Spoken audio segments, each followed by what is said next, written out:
What's up? Welcome to Get Your News On with Ron. Deep Dark Samurai, what's going on? Bean Basket, what's going on? Hello, YouTube. Hello, Live Me. Butterscotch, Jesse, what's going on? Everybody logging on to the Live Me chat. Good to see y'all. YouTube, good morning. It's morning where I'm at anyway. I know it's not morning where everybody is. You know. What's up, Joe? Good morning, buddy.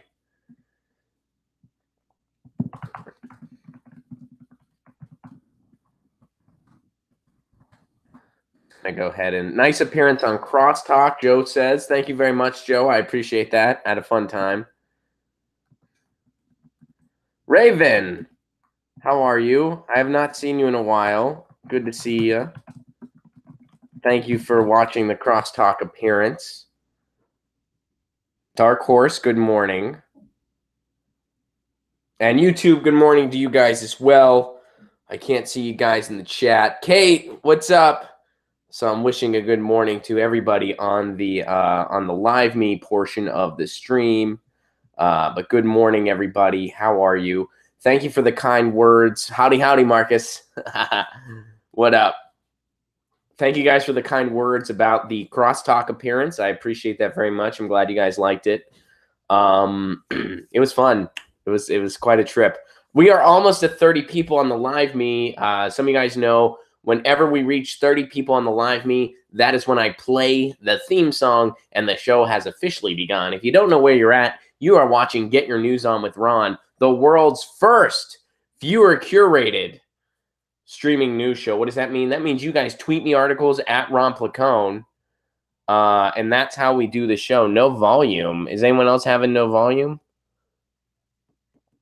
Does anyone else have no volume over on the Live Me stream? Is anyone else having that problem? What's up, Alexander? Sweetie, Happy New Year. All right, Joe, you can hear everything well. Sounds good. All right, Kate, it might be something on your setting on your phone because everybody else is everyone else seems to be good with the volume. And hopefully the volume is good over on the YouTubes as well. And we're cooking with gas. You know, we are past 30. Yeah, we're past 30 here. So let me just all right, looks like everything's good here. Now I'm all paranoid Magoo over here making sure everything's working right. All right, party. Let's do this. Let me grab the guitar and then the show has officially begun. All right, my co-host Lucy will entertain you guys in the interim. Lucy, of course, is my cat.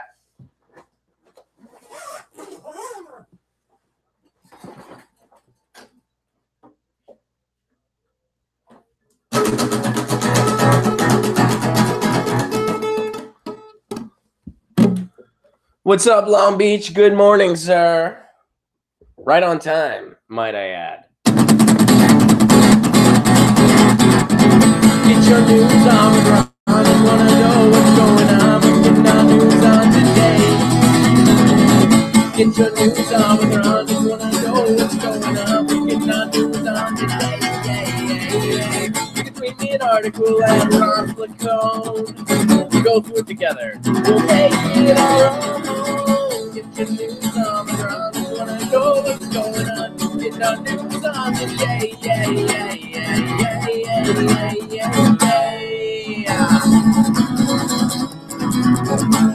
Welcome to Get Your News On with Ron, the world's first viewer-curated streaming news show. You can tweet me an article at Ron Placone, or you can go over to our Reddit subsection, reddit.com/r/GetYourNewsOnWithRon, and you can post an article there. Just get it to me, would ya? Somebody posted me. It is Wednesday, January 17th, Alexander. You are right.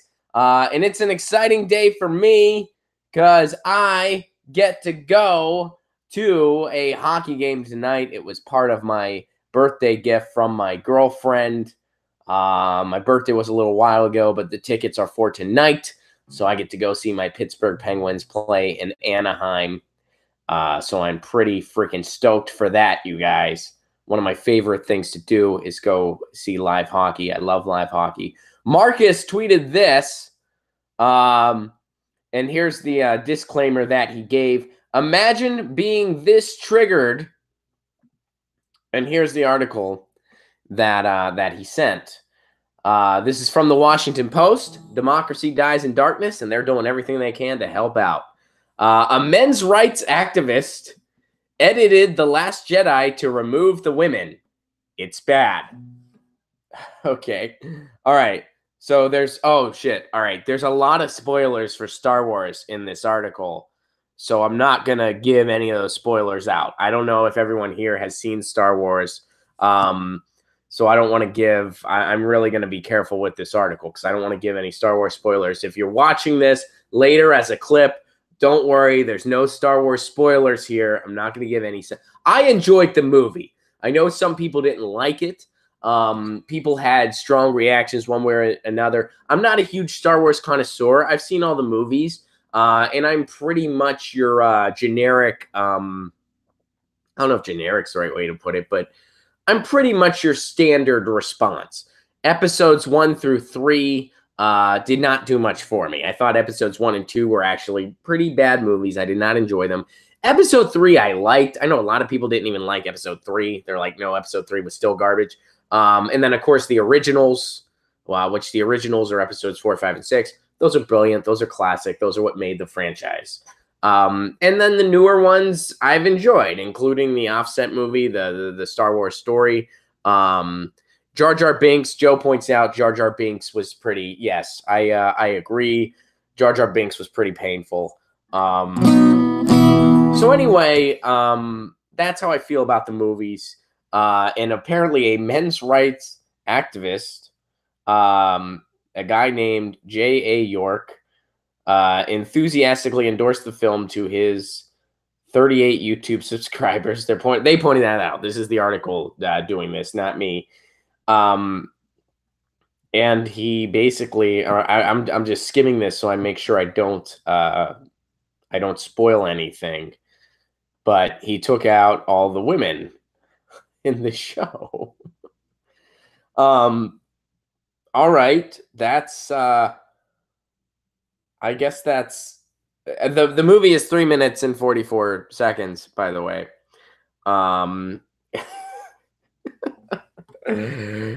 What kind of life do you lead if you think this is a good use of it? I mean, how do you wake up in the morning and think, I know what I need to do? I know that everything that's going, like, I'll say this too. Men's rights activist should be a title that doesn't exist. There is no, like, and men's rights, and I know that's a thing that exists. And I've just, what are those meetings like? What are the men's rights activists meetings like? Like, they just go in there and be like, so are we, is everything still good for us? Yeah. All right, let's just tap the keg, I guess. Like, honestly, what are you gonna... And I know, like, well, Ron, sometimes men are victims too. Yes, I know that. I know that. Don't, like, I'm not giving some mass generalization. I know that. But to look at everything going on in the world, to look at everything that's wrong with this planet of ours, and conclude that, yes, men's rights are really being pushed under the rug. I don't understand how anybody that's paying attention and participates in the world could come to that conclusion. Like, yes, this is the cause. This is people who don't have clean drinking water in Flint, Michigan. Well, that has got to take a back seat. Oh, there's still poverty around the world. We can get to that another day. Endless war. Okay, women being marginalized, minority groups. No, men are the group. Like, how disconnected do you have to be from the planet? And how do you say I'm a men's rights activist and have a straight face after you do it? These are questions I don't know the answer for. But Ron, men keep getting friend zoned. Jesse says this. Men keep getting friend zoned. Yeah, I mean, it's just, you have to have such a level of just ignorance to take that on. To be, I mean, and I'm sorry, ignorance is the only way to describe it. You know, does that mean that men are never victimized in society? Of course not. Of course that happens. That's the world we live in. But men's rights activists, come on. That's insane. So this person decided it was a good use of their time to take out all the female characters from the new Star Wars movie and release that as a film to apparently 38 excited subscribers. I wish I could sit all these people down and recommend some books and different ideas and writers to them to maybe expand their horizons and encourage them to make a much needed change in their lives. Because let's be honest, the idea of a men's rights activist, beyond being completely unnecessary and kind of very morally objectionable, just sounds very boring. Sounds boring as shit. Like, honestly. I wonder if there's a men's rights activist comedian out there. I wonder if that guy, because like in comedy, it's like you kind of punch up, like you're supposed to kind of critique the power that be, not be in bed with the powers that be. Although that's not always the case anymore. But that's a different topic for a different time. But how do you, so men, man, aren't you tired of being marginalized? Jesse says, what's Andrew Dice Clay doing? I do not know. I don't know the answer to that.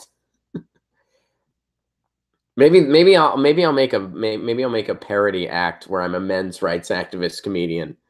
It'll be like a parody thing, and then I'll release it on YouTube, and there'll be at least a handful of people that don't realize it's a joke. Anyway, thank you for sharing that, Marcus. That was a fun way to start out the day. Let's see. Henry just tweeted a thought, and it was a fun thought to share. Not an article. Henry tweets this. Not an article, but I just calculated how much the U.S. would save if it didn't put non-violent drug users into the clink. It would be roughly $10.2 billion per year based on the statistics I have on inmate numbers, percentage of inmates for drug use. Excuse me, guys. And the cost to imprison them. Yeah, absolutely. I'm totally with you, Henry. Thank you for sharing that thought. And good luck in graduate school. Good to see you again this morning. I know Henry is a grad student over in Germany, which yesterday we were talking about how Germany saves so much energy that they actually have a surplus and pay people, which is freaking amazing. We'll be posting that clip later today. That was on the stream yesterday. And yeah, you're absolutely right. Excellent point. All right, Whiskers tweets this. It's afternoon in Louisiana, Ron. Alexander says that. What is Henry studying?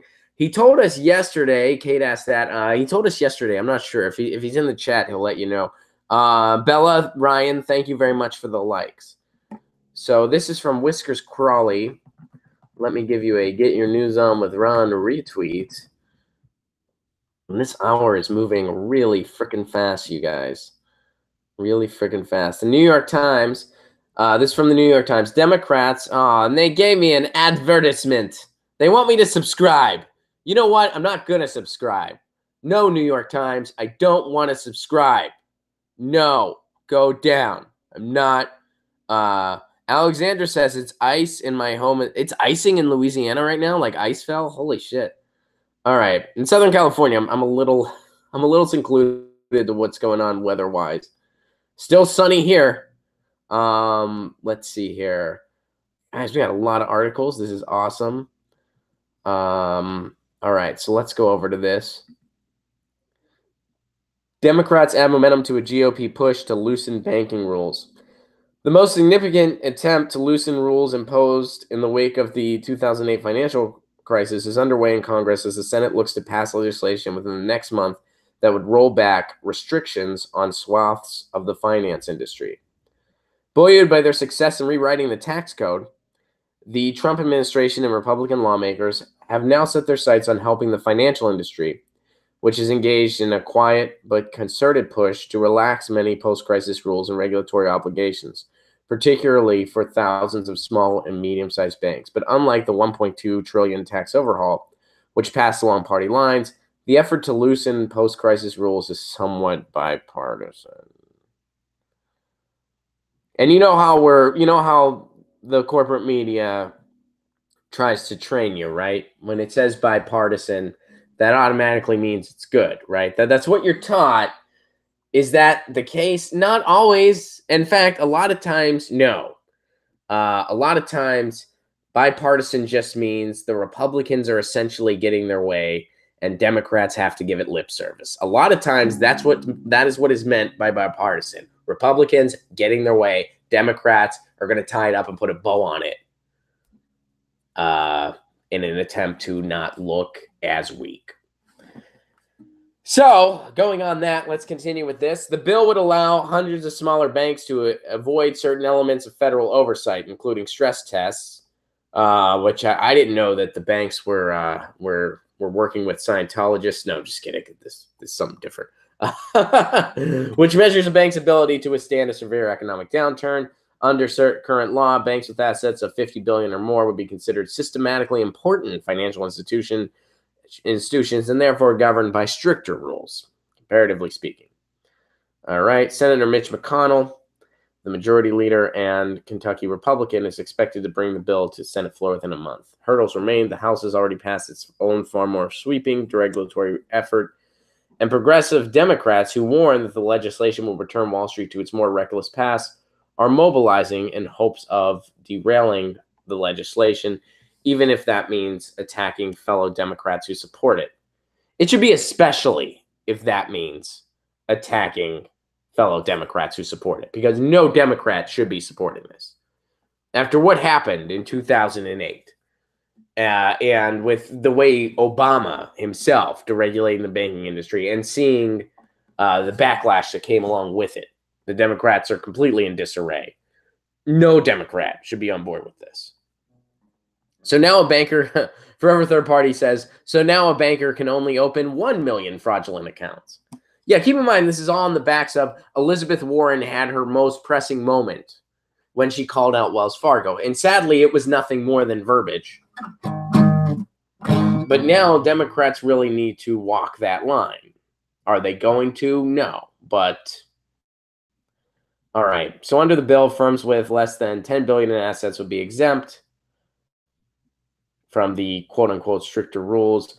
Many House Republicans could find it difficult to back a bill that leaves the Bureau unscathed. The Trump administration has signaled its support of the Senate bill with Gary D. Cohn, director of the White House's National Economic Council. All right, so let's see here. For Democrats, all right, Ms. Warren is expected to mobilize her network of progressive activists to oppose the changes to Dodd-Frank. She is even prepared to make her Democratic colleagues cast difficult votes during the amendment process to drive home the point that banks that receive bailout money should not be deregulated. Let me redo that so I'm not misrepresenting here. Democratic colleagues cast difficult. She is even prepared to make her Democratic colleagues cast difficult votes during the amendment process to drive home the point that banks that receive bailout money should not be deregulated. For Democrats who are crossing Ms. Warren on the issue, the hope is that the fallout will be minimal. We're going to agree to disagree, says Senator Mark Warner, a Virginia Democrat who sits on the banking committee. I don't think this is going to split open the kind of unity you've seen in the Democratic Party. What unity? What unity have we seen in the Democratic Party? The unity of the DNC to squash progressives. We've seen that. That's the only unity we've seen. There's been no other unity. They weren't able to come together to stop the FISA bill. So, I mean, it takes a lot of guts as of recent to talk about the unity of the Democratic Party, where a bunch of them voted to extend warrantless surveillance to Trump, the person that they will every day they'll talk about how incompetent he is, how dangerous he is, how he should not have his hand on the nuclear button, but he should have access to all your information.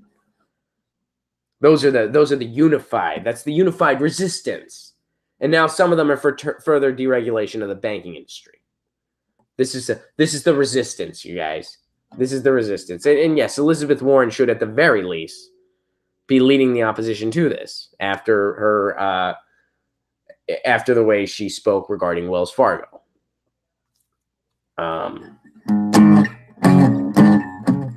Gutless Warren, forever voting third party, says Gutless Warren on Wells Fargo was not good. I don't know if I would say it was good or not good.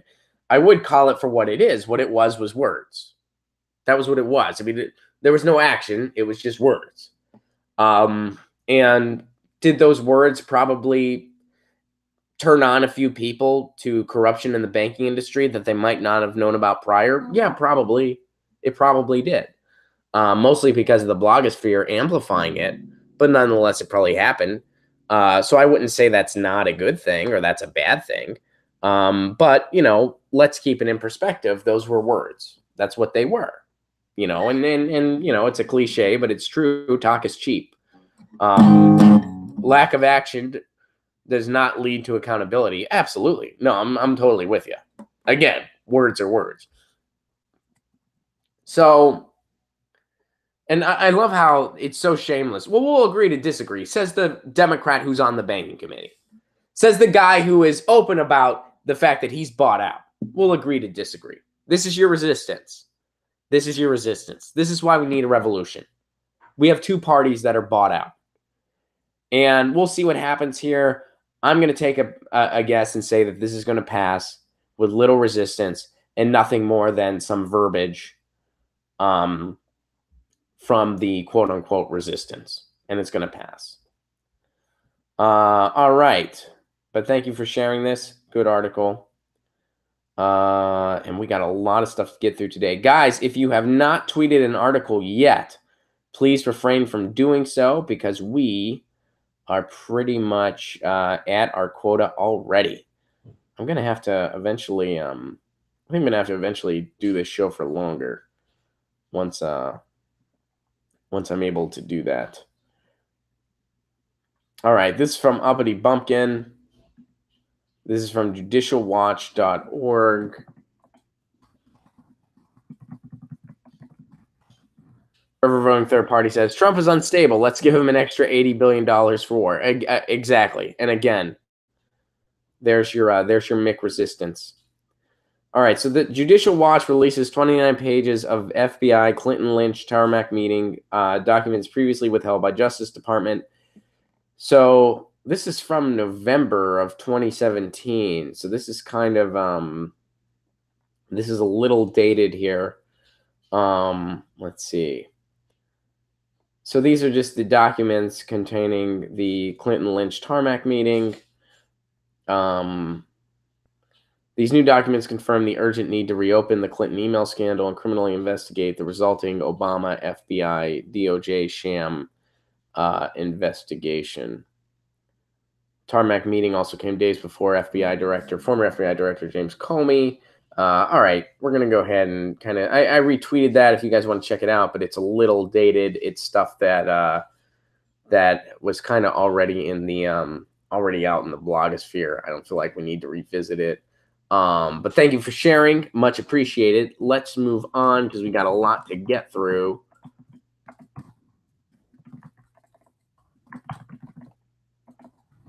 So here's something from Joe.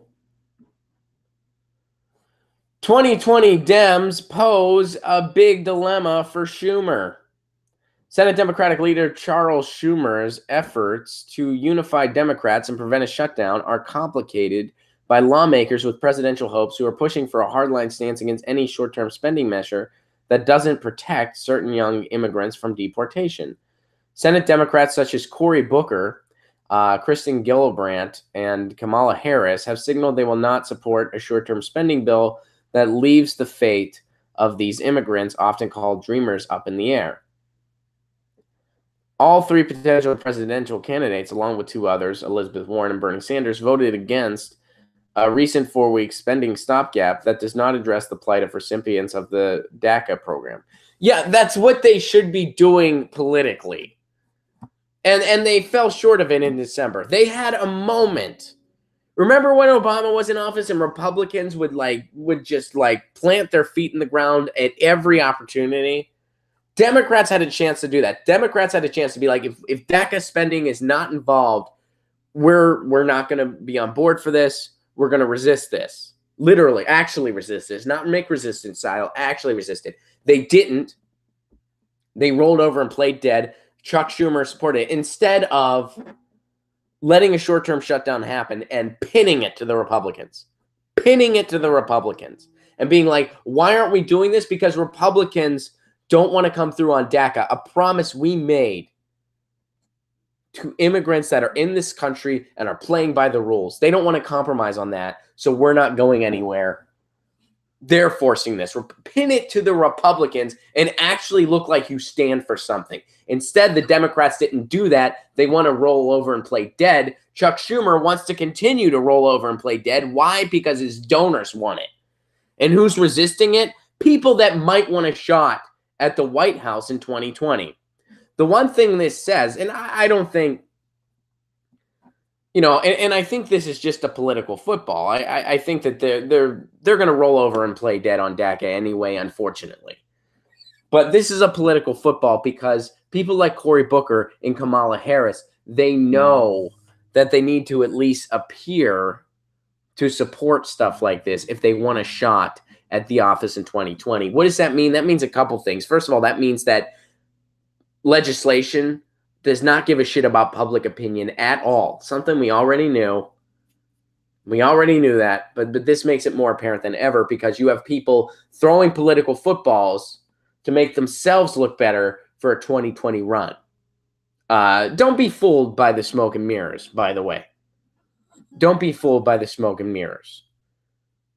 Just like don't be fooled by Cory Booker's crocodile tears. And I'm sorry, that's what they were. They were crocodile tears.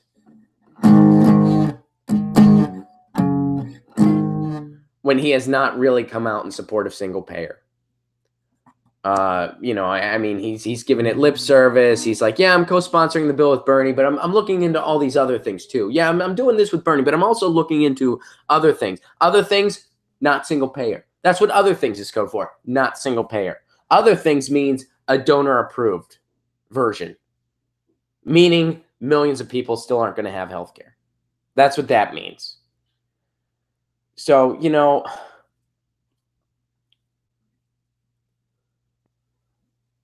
I'm willing to hear people out between now and then, of course, but I'm certainly not going to fall for these political footballs. I encourage you to not do the same. I encourage you to do the same. I encourage you to fall for the political football. I'm not going to, but you should. No, that's not what I'm saying. So, yeah, I don't think these 2020 Dems are going to pose. I think what this piece is really telling us is that the people that want to see the White House potentially in 2020, they know that public opinion wants DACA. Public opinion wants Medicare for all. So they're gonna give that appearance in public. Whether they'll actually come through when it's time for legislation, when it's time to take a stand, I'm going to say probably not. We'll see.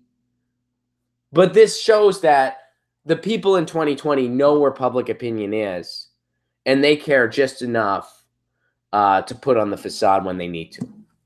Thank you for sharing this article. It's a very good one.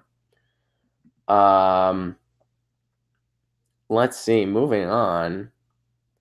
This is from Raven. Good to see you again, Raven. I'm going to do this, and then you know what? Julia asks, can I ask a question that's sideways to the what we're talking about? Yeah, sure. You can ask a question at any point, and I will answer it the best I can. Joe says they do it better than Hillary Clinton, putting on the facade better than Hillary Clinton. Yeah, I mean, Hillary Clinton wasn't even able to hide her disgust when she was in a home that wasn't a mansion. She couldn't even do that. I forget I think she was in Harrisburg, Pennsylvania when that happened. Like, but she couldn't even hide her disgust when she was like in a regular home, like a regular home that a middle class person would have. She couldn't even hide the fact that she thought she was going to like catch a disease or something from being in there. So yeah, they are better at putting on the mask than Hillary Clinton is. Sure, I don't know any politician that isn't, to be totally honest. That's why she lost to a game show host. City-owned internet services. This is from Ars Technica. This is getting back to net neutrality. City-owned internet services offer cheaper and more transparent pricing. And we're finally waking up to all this, which is awesome. Municipal broadband networks generally offer cheaper entry-level prices than private internet providers, and the city-run networks also make it easier for customers to find out the real price of the service. This is why we need to go to municipal broadband to end the net neutrality battle once and for all. I'm all about trying to pass the CRA to preserve net neutrality rules. I'm all about states imposing net neutrality rules. But the biggest victory here, and yes, it is the longest road, but it's the victory we need to go for, is building municipal broadband so that the public owns our internet infrastructure. They're doing it in Colorado. They've been doing it in Chattanooga, Tennessee for years. They were ahead of the curve. They're doing it in parts of Missouri. They're doing it in parts of Washington State. They're doing it in some parts here in California. On January 29th, I am going to show up to my town hall meeting in Pasadena. And afterwards, I'm going to be playing some punk rock tunes at the Old Town Pub in Pasadena. All those events are free, by the way. If you're in the area, please come out with me. Even if you don't live in Pasadena, it's a way to see how to propose it in your neck of the woods if you live in the Los Angeles area. So anyway, yeah, that's where we need to go. And again, when it comes to net neutrality, I support every way we can, taking the FCC to court, trying to get the Congressional Review Act to pass, trying to have state-imposed net neutrality rules, and trying to build municipal broadband. We got to try them all. I made the analogy on the Jimmy Dore show where it's kind of like, when you would watch Captain Planet, that cartoon, if you remember that cartoon like I do, they would use all their rings to fight the bad guy, right? And they would use fire, and they would use heart, and they would use water, and they would use ice. They would try them all. That's what we got to do with net neutrality. We got to, everything we can try, we got to try, because the free and open internet is that important. Without the free and open internet, this wouldn't be happening right now. This would not be happening. It'd be really funny if right when I said that, this stream stalled. That'd be really, I don't want it to happen, but it would be really funny if it did. Like, without the free and open internet, be pretty good. All right. And with that being said, so yeah, thank you for the net neutrality update, Raven. Again, we are continuing to follow the fight. Ars Tech had just put out an article. People are recognizing that city-owned internet services is cheaper, more transparent, and let's not forget, better quality. They have the fastest internet in the country in Chattanooga, and they pay a reasonable price for it. They pay a reasonable price, less than other people around the country pay, and they get the best internet out there. That's backwards. Or that's the way it ought to be, rather. It sucks that the people that pay more get shittier internet, but it's because they were ahead of the curve and got municipal internet. So that being said, I'm going to take a little song break here, because I did mention the show on January 29th, which, yeah, again, I hope you can all, and this is one of the songs I will be playing. Some people ask me how old I am, and the truth is, I've been 27 since the year 1933, and I'm going to tell you why and how. It has to do with me and the old blues singer Robert Johnson. If you don't know who Robert Johnson is, Google it, and thank me at a later time. I've been 27 since 33. What the hell does society want from me? I've been 27 since 33. Age is just a myth to me. I've been 27 since 33. You can say I'm an old soul. I've been 27 since 33, and I still need rock and roll.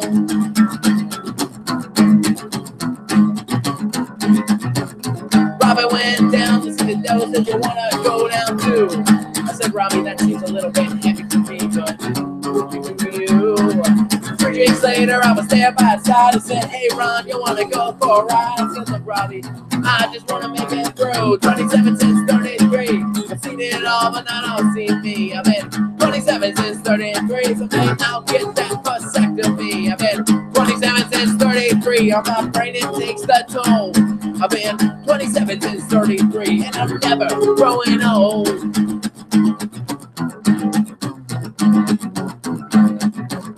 Robin said, hey, devil, I want to be the best that there'll ever be. The devil said, look, fool, I can do that for you, but you gotta do something for me.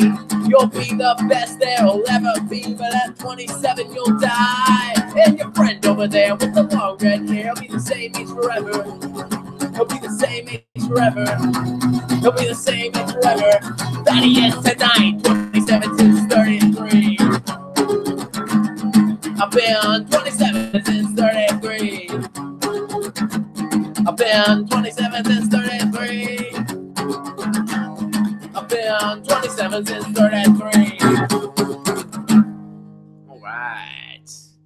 For anyone just tuning in, welcome to Get Your News On with Ron. Thank you so much for the likes, Alexandra. This is the world's first viewer-curated streaming news show. Follow me on Twitter at Ron Placone. That's where you can tweet me articles. Don't do it today, though, because we are at our quota for today. We got a lot to get through and not a lot of time. So let's keep on moving on. And, of course, you can also post articles over on our Reddit, reddit.com/r/GetYourNewsOnWithRon. Hello, YouTube. Hello, Live Me. Good to see everybody. Good morning. You rock, Alexander. Bella Ryan says to Alexander over on the Live Me chat, you guys both rock in my book. You guys are awesome. All right. This is from Jesse. And I got coffee. Thanks, pal. My roommate Pasta just delivered the coffee for the morning.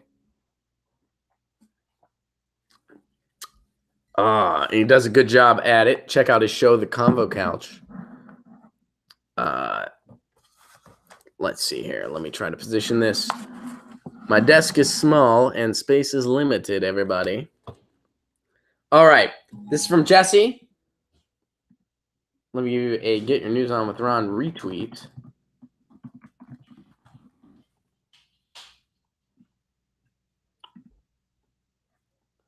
This is from Counterpunch. Prevention is the only solution. A Hiroshima native's view of nuclear weapons. At 8:07 on Saturday morning, Hawaii residents woke up to an emergency alert on their cell phones. Bella Ryan says, awesome roommate. Yes, I do have an awesome roommate. I'm a lucky guy. Ballistic missile threat inbound to Hawaii. Seek immediate shelter. This is not a drill. Yeah, you guys remember that? Happened on Saturday. We were over at the Jimmy Dore show. We were live streaming like pretty much as it was unfolding. I mean, we had known at that point it was not real, like it was a false alarm, but we didn't know exactly why or what was going on. I feel like in many ways we still do. I mean, we were told it was a shift change where they pushed the wrong button. He's like, hey man, hey, it's Dave. It's my first day. What was that button I was like for sure not supposed to push under any circumstance? It wasn't the green one, was it? Oh shit, it was the green one. Oh, snap. Dude. Ever have the case of the Mondays on a Saturday? Well, holy shit. Yeah, I just pushed. Yeah, I pushed green. I pushed, what should I, do you think I'm going to get fired? Do you think I'm going to, hello? Are you there? Only a 5-minute scar, but still happening. Oh, yeah, no, it was messed up. I mean, and it took a while until they corrected it. All right, so here's this person's thoughts. Until a second message called it a false alarm 38 minutes later, the people of Hawaii contemplated the end of their lives, of their families, of essentially everything they know and love. Holy shit. I mean, can you imagine? I'm originally from Hiroshima. The Hiroshima Peace Memorial Museum and Park was within walking distance from my grandfather's house. As a family physician, I cared for Marshall Islander survivors of nuclear testing. Disaster medicine is one of my academic interests. As adversaries go on hair trigger alert, the potential for a mistakenly launched nuclear exchange increases. The probability of nuclear war thus approaches the probabilities of that during the Cuban Missile Crisis. The standoffs at the Russian border and in Syria are other reasons why the Bulletin of Atomic Scientists have placed the minute hand of doomsday clock at 2.5 minutes to midnight. Under these circumstances, the people of Hawaii had good reason to fear that the threat was real, and many had an existential moment. We should all pause to contemplate how each of us lives each day. More missiles will not save us. Escalating military threats serves to increase the risk of a nuclear holocaust. The only rational response is prevention. Yeah, I mean, you know, it's one of those things, and I know that, you know, it wasn't a false alarm. We joke about it now, but yeah, it is very much a potential, and you know, you sound like an idealist when you say, you know, but I mean, Dylan had it right. You know, how many times must the cannonballs fly before they're forever banned? And I wish I knew the answer to that question. I really do. And yeah, I mean, I do favor more preventable measures to prevent any kind of a nuclear war and any kind of a nuclear launch. And, you know, I would like to see a kind of worldwide diplomatic solution that's agreed upon amidst nations. And, that seems like it's not an impossible feat. But I agree with this person. Prevention is the only solution. Easier said than done, unfortunately. Unfortunately, easier said than done. But hopefully we get there. And maybe the silver lining in all this is that more people will be paying attention to how awful the idea of a nuclear strike would be anywhere in the world, and will kind of come together to demand more worldwide diplomacy, and the leaders of the world will listen, and we'll have some better policy in place for all this. Alexandra, thank you for signing on. Have a good day. I will see you next time. Alexander has to sign off for the day. Sean tweets, love your voice, Ron Placone. Happy late birthday. Thank you very much, Sean. I appreciate that. Thoughts on Dennis Kucinich running for governor? And he tweets an article. I will give that a Get Your News On with Ron retweet. But basically, Dennis Kucinich will be running for Ohio governor. What are my thoughts on it? All freaking for it. I like Dennis Kucinich. I supported Dennis Kucinich in the 2008 primary because I did not think that Obama was progressive enough. By the way, all my progressive friends in 2008 that said I was crazy for feeling that way. Hi. It's 2018 now. Do you have anything to say? Like, hey, Ron, you were right. Hey, Ron, yeah, turns out you were right. Yeah, you were totally right about that one, Ron. That's okay. It doesn't change anything. But of course, I did go on to vote for Obama twice. Don't get me wrong. But I did support Dennis Kucinich in the 2008 primary. I lived in Seattle at the time. And a lot of my friends up in Seattle said that I was crazy. Obama was very progressive, just as progressive as Dennis Kucinich. I was like, no, I don't. No, he's not. No, he's not. He's probably what we're going to end up with. But I want him to know that I want the platform of Dennis Kucinich. That platform more represents what I want to see in the country. And I think Obama needs to know that. Otherwise, he's just going to be a centrist. No, Ron, you're nuts. Well, 8 years later. Sorry. All right, back to the topic at hand. I'm thrilled to see Dennis Kucinich run for governor. I think he has a good shot. He is still very popular in Ohio. I like his policies, the policies that he represents. I cursed out Newt Gingrich once because of Dennis Kucinich. It's not Dennis Kucinich's fault. It's my fault. I guess I'll tell the story. I know some of you have heard it before, but indulge me. So 1 year at Politicon, Cenk Uygur was debating Ann Coulter. A couple people on Twitter requested that I periscope in it. So I did. I periscoped the Ann Coulter and Cenk Uygur debate over on the periscopes. We weren't supposed to do that. Ann Coulter's people did not want anybody filming the event, but I periscoped it and I just pretended like I was tweeting or texting. And they didn't question me. Queen, thank you so much. Queen over on the live me, you just sent me a bunch of magic wands and gifts. Thank you so much for doing that, Queen. Thank you very, very much. I appreciate that very much. Thank you. I like your show, Ron. My son introduced me to your show. Bella Ryan says that. Thank you very much, Bella Ryan. And I know your son. He's a really cool dude. Tell Ron Chromatic Tree says hi.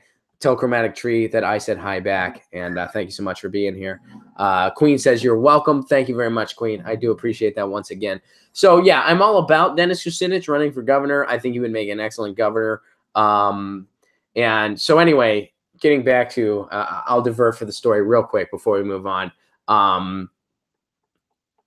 Dennis Kucinich was doing a book signing short, like pretty much right around the same time as the Ann Coulter-Cenk Uygur debate. So as soon as that debate wrapped up, I ran over to where Dennis Kucinich was going to be signing books. And I was so excited. I was like, I'm going to get Dennis Kucinich to sign my book. I get there, and Dennis Kucinich is not there. Who is? Newt Gingrich. Who is in line to see Newt Gingrich? Freaking nobody. And I see Newt Gingrich, and there's a guy that's in charge of the line, and I just point, and I'm like, where's Dennis Kucinich? And the guy goes, Dennis Kucinich, that signing's over. Would you like to get your book signed by Newt Gingrich? Which that's like an awful lot of somebody like showing up at a steakhouse and being like, hey, man, I really want the best prime rib you got. And they'd be like, oh, we don't sell that here, but you want a Big Mac? That's like the equivalent of that. Or you know what? No, that's not a fair analogy. It's more like, hey, I want your best prime rib. What do you got? And like, oh, we don't sell that here, but do you want this tin of cat food? That's I think that's more accurate. So I didn't mean to yell at the person, but I was a little, and I was just like Newt Gingrich, and I pointed and I was like, that's fucking bullshit. And nobody was around because no one wanted to talk to Newt Gingrich. So Newt Gingrich heard me and he turned his head, and his head's pretty big. So it was sort of like I think it actually made a noise when he turned his head. And he was like, oh, and I was like, sorry, that wasn't, I did yell sorry. Like I was like, you never did anything to me. I shouldn't. But, I think I wanted my book signed by Dennis Kucinich. You're not him. And you're actually kind of the opposite of that. I don't want anything signed by you unless it's a piece of paper saying you'll never get involved with politics ever again. I would let you sign that, and then we could hold it as a contract. So, and then the guy felt bad. So he told me where Dennis Kucinich was. Like he was like, Dennis Kucinich is in room 502 giving a talk. So I went, and I did get to meet Dennis Kucinich. That's the end of the story. So anyway, yeah, I'm glad he's running for governor. I'm glad he's getting back in the public sphere, or in public service, rather. For a while, he's just been kind of camping out on Fox News, trying to convert people that probably don't want to be converted. So yeah. So I'm glad to see Dennis getting back in the spotlight for that. I say it like we're on a first name basis. We're not. I shook the guy's hand once, but yeah, I am a Dennis Kucinich fan. He was the first politician that really ever inspired me. I was behind the guy in 2008. I supported him during the primary. I caucused for him. I later did vote for Obama because I realized, like that was my choice. But yeah. So here we go. Moving on. We got to move here because we are almost out of time. Oh, yikes. I just hit my timeline and there's a lot going on. Oy, okay.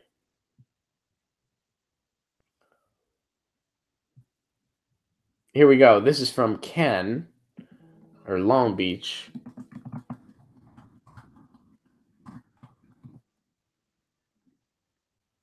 Thank you guys so much for your support over on the Live Me. Much appreciated. So here's a report from The Hill. Political rights in the U.S. are declining under Trump. The U.S. saw a continued on an ad popped up. God damn it. Freaking ad. Somebody, it's still going on. Go away.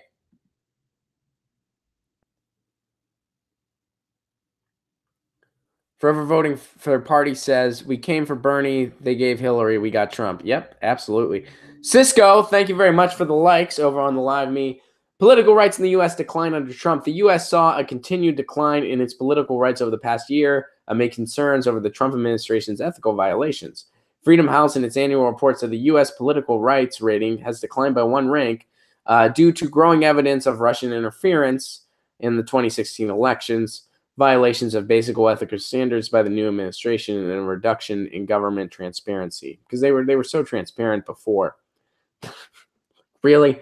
Well, the report, which was released Tuesday, acknowledges that there is no evidence that possible Russian interference in the 2016 election influenced its outcome. Yeah, there's not. There's not. It says the evidence did alter the campaign environment and the content of the political debate and harm public confidence in the integrity of the election process.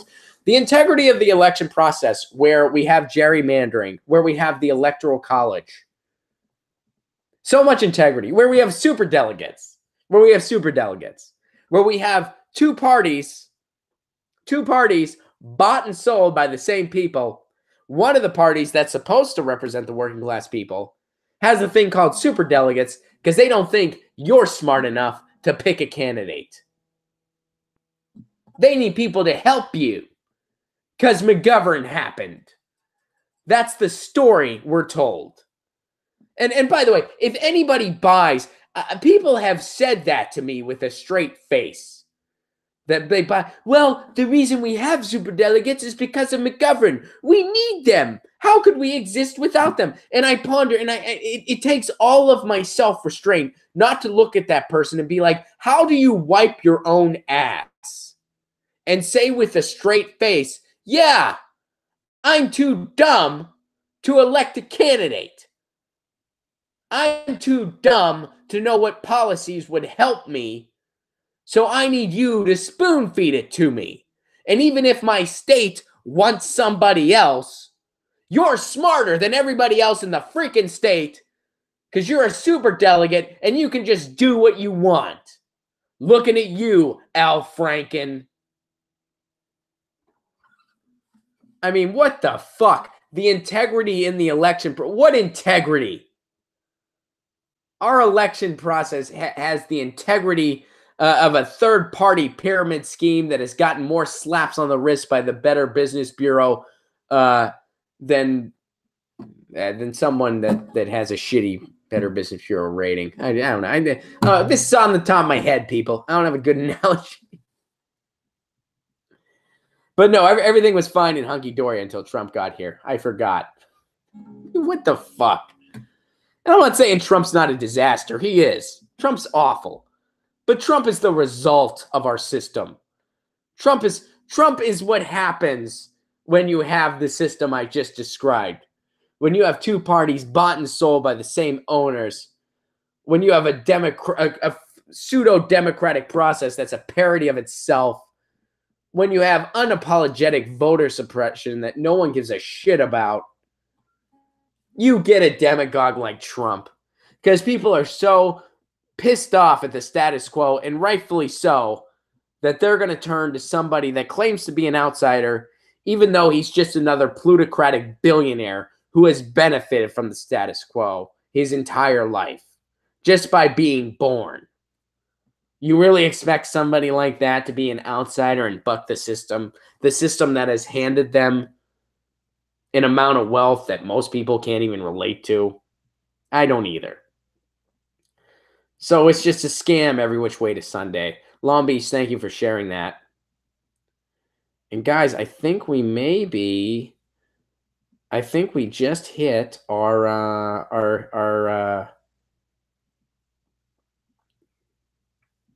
yeah, we just hit it, guys. We just hit it.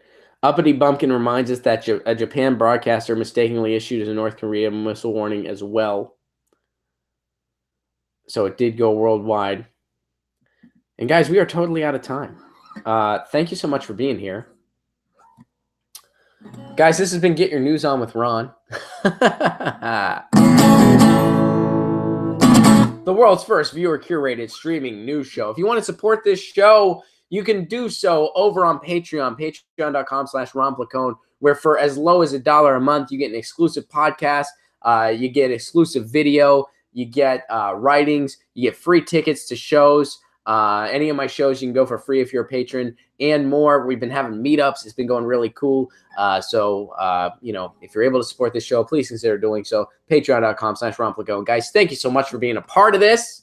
It's been a lot of fun. This has been Get Your News On with Ron. We do this every Tuesday through Friday at 10 a.m. Pacific Standard Time over on LiveMe and over on YouTube. That's 10 a.m. Pacific Standard Time every Tuesday through Friday. Joe, thank you so much for the star points. Same height and weight and camera.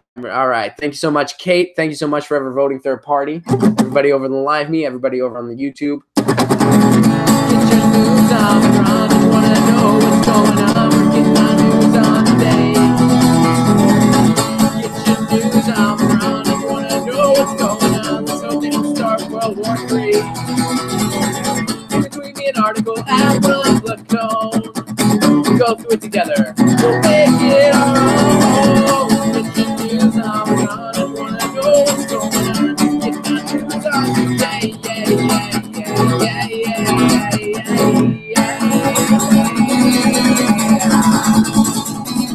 Get your news on with Ron.